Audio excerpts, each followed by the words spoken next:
Filamu ya Interstellar ni mojawapo ya hadithi kuu za uongo za kisayansi kuwahi kusimuliwa, lakini watazamaji wengi hujitahidi kuelewa kikamilifu. Hiyo ni kwa sababu inachanganya hisia za binadamu na baadhi ya dhana tata zaidi katika sayansi. Kwa hivyo leo, acheni tupitie hadithi hii ya epic kwa maneno wazi na rahisi. Hadithi inaanza na Cooper, aliyekuwa rubani stadi wa NASA, ambaye sasa amepunguzwa kuwa mkulima wa mahindi. Kwa nini? Kwa sababu dunia imebadilika. Dunia haihitaji tena wavumbuzi au wanasayansi. Inahitaji chakula. Mazao yanashindwa, dhoruba za vumbi huenea katika ardhi na wanadamu wana njaa polepole. Ngano iliacha kukua miaka iliyopita, imebaki mahindi tu. Cooper anaishi na baba mkwe wake, mwanawe kijana Tom, na binti yake mkali na mdadisi Murph. Murph ni mkali zaidi kuliko watoto wengi wa umri wake, lakini katika chumba chake cha kulala anaamini kuwa kuna mzimu. Vitabu vinaendelea kuanguka kutoka kwenye rafu yake. Mifumo inaonekana bila sababu. Cooper anacheka akisisitiza mizimu haipo, lakini Murph anahisi kitu cha ajabu na cha kusumbua. Cooper anamtia moyo Murph achunguze kwa uangalifu. Ikitokea jambo lisilo la kawaida, lirekodi, lisome, tafuta sababu. Kisha baada ya usiku, wakati wa dhoruba kubwa ya vumbi, wanaona jambo lisilo la kawaida katika chumba cha Murph. Vumbi limekaa kwenye sakafu kwa mistari kamilifu na kutengeneza muundo wa ajabu. Cooper anagundua kuwa hii sio ya bahati nasibu, sio mzimu hata kidogo. Ni mvuto na mtu au kitu fulani anaitumia kuwatumia ujumbe. Anakesha usiku kucha akiitengeneza. Mchoro huo unageuka kuwa umeandikwa katika msimbo wa jozi, lugha ya 1 na 0 kwa kawaida hutumiwa na kompyuta. Hapa mistari minene inawakilisha 1 na mistari nyembamba inawakilisha 0. Cooper aliposimbua anagundua kuwa ni seti ya viwianishi. Kufuatia kuratibu hizo, Cooper na Murph wanafika kwenye kituo kilichofichwa. Kwa mshtuko wake ni NASA, bado haikuwa siri. Hapa anakutana na Profesa Brand na binti yake Amelia Brand. Miaka mingi iliyopita, Cooper alikuwa amefanya kazi nao kabla ya ulimwengu kuporomoka. Profesa Brand afichua ukweli mchungu: dunia inakufa, mazao yanatoweka, hewa inakuwa sumu, na hivi karibuni hakuna kitu kitakachoishi hapa. Tumaini pekee la wanadamu ni kuacha dunia nyuma. Lakini jinsi gani? Sayari zinazoweza kukaa ulimwengu kama dunia ambamo wanadamu wangeweza kuishi ziko mbali sana. Cooper anauliza swali lile lile: tunawezaje kufika huko? Hapo ndipo Profesa Brand anafichua jambo la kushangaza. Takriban miaka 50 iliyopita, akili ya juu ya ajabu, pengine ustaarabu wa hali ya juu, iliweka shimo la minyoo karibu na Zohali. Shimo hili la minyoo hufanya kama njia ya mkato kupitia angani, handaki ambayo inaweza kuwapeleka kwenye galaksi nyingine katika muda mfupi. Kwa upande mwingine, inaweza kuwa sayari ambapo ubinadamu unaweza kuanza upya. Ni nani aliyeunda shimo hili la minyoo na kwa nini wanatusaidia? Siri hiyo itafichuka baadaye. Lakini kwanza, tunahitaji kuelewa shimo la minyoo ni nini. Tunaishi katika njia ya Milky, galaksi iliyojaa nyota na sayari. Lakini ni sayari moja tu kati ya nyingi zilizoenea katika ulimwengu mkubwa. Tatizo, wako mbali sana hivi kwamba hata teknolojia yetu ya haraka sana ingechukua mamilioni ya miaka kuwafikia. Ndiyo maana wazo la Einstein la shimo la minyoo, njia ya mkato kupitia nafasi, linahisi muhimu sana. Fikiria kwa njia hii, fikiria karatasi ya ghorofa. Weka alama upande mmoja na weka B kwa upande mwingine. Ili kusafiri kutoka A hadi B, njia ya kawaida ni moja kwa moja. Lakini ukikunja karatasi, ghafla A na B hugusa kuunda njia ya mkato. Njia hiyo ya mkato ni shimo la minyoo, linaloitwa handaki kupitia muda wa nafasi, linalounganisha maeneo ya mbali mara moja. Rudi kwenye filamu. Profesa Brand anamweleza Cooper kwamba NASA ina chombo kiitwacho Endurance. Hubeba mafuta ya kutosha kupita kwenye shimo la minyoo karibu na Zohali na kufikia galaksi nyingine. Muda mrefu kabla ya hili, NASA tayari ilikuwa imetuma wanaanga 13 kupitia shimo la minyoo kwenye misheni ya pekee. Kazi yao ni kutafuta na kukusanya taarifa za sayari za upande mwingine na kuona kama zipo zinazoweza kusaidia maisha ya binadamu. Kila mwanaanga alibeba mwangaza. Ikiwa wangepata sayari inayoweza kukaa, wangeiwasha. Kurudi duniani, NASA haikuweza kuwasiliana moja kwa moja, lakini wangeweza kugundua ishara hizo za beacon. Kwa miaka mingi, NASA imekuwa ikipokea mawimbi kwa sayari 3, kumaanisha kuwa kuna uwezekano wa dunia 3 mpya zinazofanana na dunia zinazosubiri kuchunguzwa. Profesa Brand kisha anaelezea dhamira. Timu ya wanaanga lazima ipite kwenye shimo la minyoo, angalia sayari hizi 3 na kuamua ni ipi inayofaa zaidi kwa wanadamu. Ulimwengu uliochaguliwa lazima uwe na maji, hewa inayoweza kupumua na hali endelevu za kuishi. Lakini nini hufanyika mara tu watakapoipata? Kwa hilo, Profesa Brand anaonyesha mipango miwili. Profesa Brand amekuwa akifanya kazi kwa miaka mingi kuhusu mlingano changamano wa mvuto. Akitatua, wanaweza kurusha chombo kikubwa sana cha angani, kikubwa sana ambacho kinaweza kubeba watu wote wa dunia kwenda kwenye ulimwengu mpya. Kukamata mvuto huiweka meli chini, na mpaka equation itapasuka, uzinduzi hawezekani. Equation ikishindwa, ubinadamu bado watakuwa na chelezo. Endurance itabeba mbegu za uzazi za binadamu zilizogandishwa, zilizo na DNA kutoka kwa watu duniani kote. Basi wanaanga wangeweza kujaza ubinadamu kwenye sayari mpya pamoja nao na kuhakikisha spishi zetu zinaendelea kuishi hata kama watu waliobaki duniani watakufa. Kwa kifupi, wanataka kuiga mchakato wa kuzaliwa asili nje, kutoa ubinadamu nafasi ya pili. Profesa aliongeza, wewe ambaye wakati mmoja ulikomewa marubani bora wa NASA, unaombwa kujiunga na misheni hii. Profesa Brand anaamini Cooper ndiye pekee anayeweza kuongoza na kufanya majaribio ya endurance. Cooper anakubali, lakini binti yake Murph amehuzunika. Anajua hatari, misheni hii inaweza kumaanisha kuwa hatamuona babake tena. Cooper anajaribu kumfariji, akieleza kwamba lazima aende, si kwa ajili yake tu bali kwa ajili ya kuokoa kila mtu duniani. Usiku huo, Murph anasoma tena mifumo ya ajabu ya vumbi kwenye chumba chake, akitarajia ujumbe mwingine. Kufikia asubuhi, Cooper anapojiandaa kuondoka, Murph anafichua kwa machozi alichoamua. Ujumbe ulisema neno moja, Ka. Anamsihi asiende. Cooper anataka binti yake abaki hai hata dunia ikifa. Hisia zilikuwa juu, lakini anaondoka. Muda mfupi baadaye anapanda roketi ambayo itambeba yeye na binti ya Profesa Amelia kuelekea safari kuu zaidi ya maisha huko kupitia shimo la minyoo na kwenye utupu usiojulikana. Cooper hatimaye anaasha dunia nyuma, akipanda angani. Kando yao kuna wanaanga wengine wawili, na Romilly, na roboti mbili za hali ya juu, TARS na Case. Kwa pamoja, huweka meli yao kwa chombo kikubwa cha endurance, makao yao ya kweli kwa safari. Marudio yao, Zohali, ambapo shimo la minyoo linawangojea. Endurance hupitia shimo la minyoo na kutokea kwenye galaksia mbali, karibu na shimo jeusi la kutisha linaloitwa Gargantua. Shimo jeusi ni kama kisafisha utupu chenye nguvu ya uvutano yenye nguvu sana hivi kwamba kitu chochote kinachoweza kumeza hata mwanga hakiwezi kutoroka. Sasa tunarudi kwenye sinema. Zinazozunguka shimo hili jeusi ni sayari tatu ambazo zimekuwa zikituma ishara za vinara kwa NASA kwa miaka. Lengo lao la kwanza, sayari ya Miller, ambapo mwangaza wa mwanaanga Miller ulikuwa bado unatumika, lakini Cooper ilikuwa makini sana kuondoka chini ya saa moja kutoka kwenye sayari hii baada ya kukusanya taarifa. Kwa nini? Kwa sababu sayari ya Miller iko karibu na Gargantua. Hii ina maana inakabiliwa na kupanuka wakati, athari inayopinda akili ya mvuto. Maana wakati hauwezi kuwa sawa na dunia. Kwa hivyo wakati saa moja tu inapita kwenye sayari ya Miller, miaka 7 ndefu inapita duniani. Cooper anajua kwamba kila dakika ilimgharimu miaka ya thamani na watoto wake. Lengo lake, kuingia na kutoka haraka ndani ya saa moja. Cooper, Amelia na Doyle wanatoka kwenye uso wa sayari, wakati Romilly anabaki ndani ya Endurance, anakaa kwenye obiti. Wanapotua, wanagundua bahari isiyo na mwisho, maji yanayoenea hadi kwenye jicho. Hakuna ardhi, hakuna maisha, hakuna matumaini kwa makazi ya binadamu. Karibu wanapata sehemu zilizovunjika kutoka kwa meli ya Miller. Kwa mshtuko wao, wanagundua kuwa ufundi wa Miller ulikuwa umekufa mara tu baada ya kutua. Mwangaza wake ulikuwa umesambazwa kwa saa chache tu, lakini kutokana na kupanuka kwa muda, NASA ilipokea ishara hiyo kwa miaka. Kabla ya wao kutoroka, wimbi kubwa la mawimbi linawapiga. Katika machafuko hayo, Doyle anauawa na lander wao mafuriko kuchelewesha kuondoka kwao. Kilichotakiwa kuwa lisaa moja kinakwenda hadi saa 3. Kufikia wakati Cooper na Amelia wanarudi kwenye obiti, Romilly ana umri wa miaka zaidi, na kwao miongo kadhaa imepita.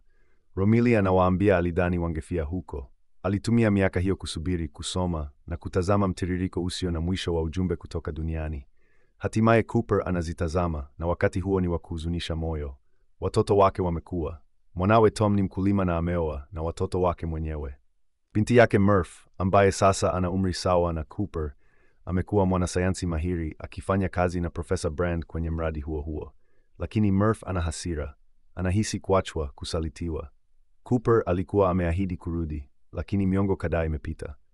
Ujumbe wake unawaka kwa hasira. Ulituacha hapa ili tufe.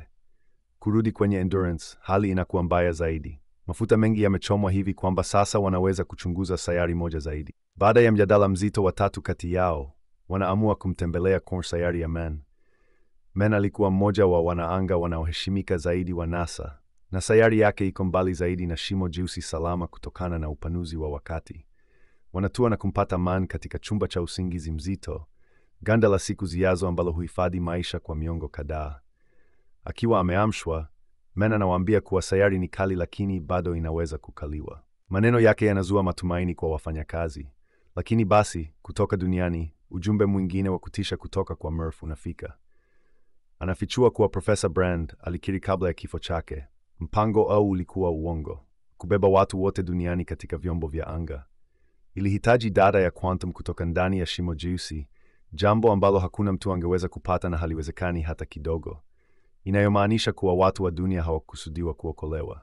Mpango pekee, vinite na mbegu zilizogandishwa ndani ya Endurance, ndio halisi.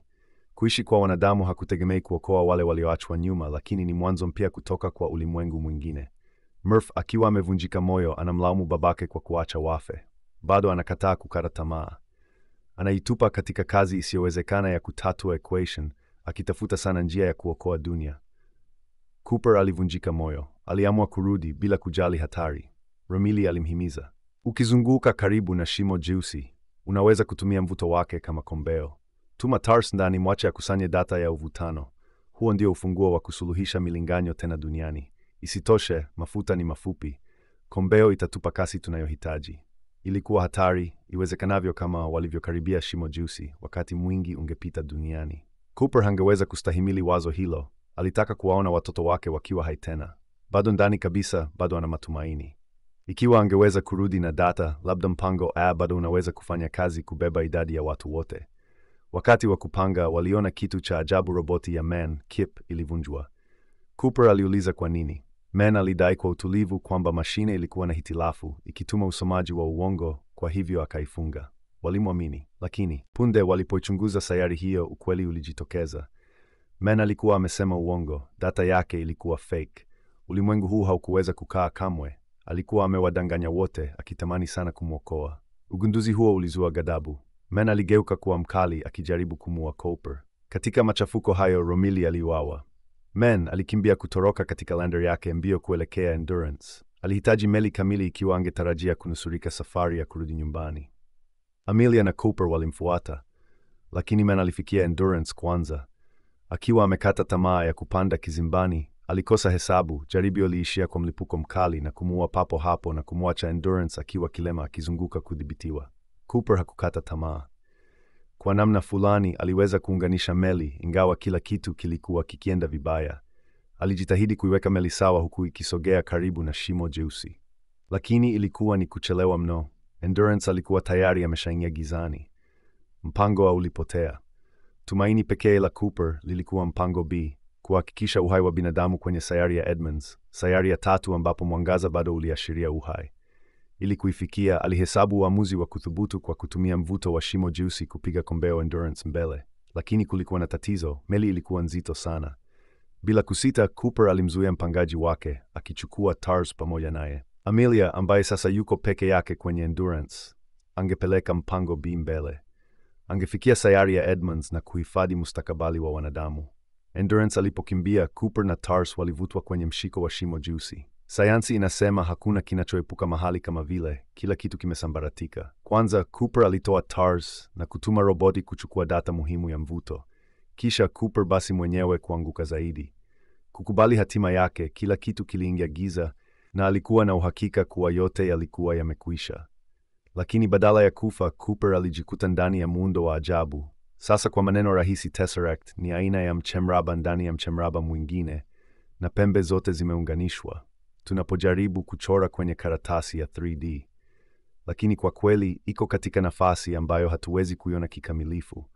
Nyuma kwa ushirikiano ilikuwa mahali ambapo wakati ulikuwepo kama mwelekeo wa kimwili. Zamani za sasa na zijazo zote zimewekwa mbele yake, zimewekwa kama korido zisizo na mwisho. Kupitia kimiani hii ajabu, Cooper aliweza kuona chumba cha kulala cha utotoni cha Murph, chumba kile ambacho aliwahi kuwapa mzimu ulimsumbua. Sasa alielewa. Haukuwa mzimu hata kidogo. Ilikuwa ni yeye.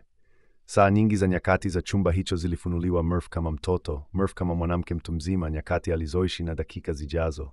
Hisia zilikuwa juu ya uso wa ushirikiano. Aligundua kuwa alikuwa na nafasi moja, kutuma ujumbe kwa binti yake.